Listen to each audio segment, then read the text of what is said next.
1931 жылдан бастап қазақ елінде қазақтарға орыс империясының тарапынан қолдан жасалған ашаршылық ұйымдастырылып, қазақтың 60% қазақ халқы аштықтан қырылды.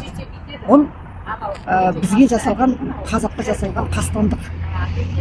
Сол кездегі репрессия әлі күнге дейін жалғасуда. Бірақ қазір халық оны білмейді. Қалай репрессия болып жатқан.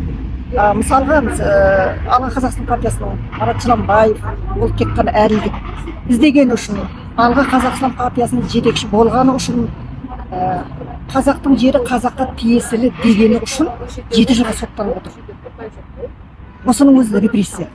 Оның ізін жалғастырушы Амангелді Жақин, ол да сотталды. Ол да қамақта отыр.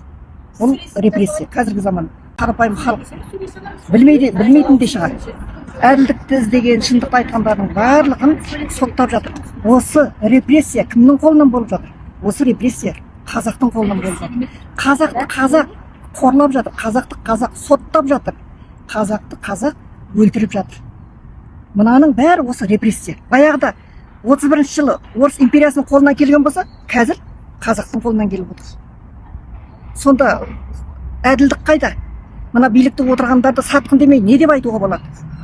Сатылып отырға бәрі. Қазақты қазақ құртып отыр, қазақты қазақ шеттеп отыр. Қазір мінекей Қытайдан келіп жатыр, оларға сразу береді гражданствоны. Ресейден келген қуғын қашып жүр, өзінің соғысынан қашып жүрген орыстарға, оларға беріп жатыр гражданствоны. Біздің қандастарымыз алады ма? 5-6 жылдан кейін алады деген оған сондай шарт қойып қойған, оны да ала алмай жүр. Мына Қытайдан келген қандастарымыз сотталып жатыр. Не үшін қазақтар сотталады? Бұны жаңа қазақтың арасына ірткі салып отқанда осы саясаттың арқасы, осы жоғарыдан келген биліктің істеп жатқан ісі.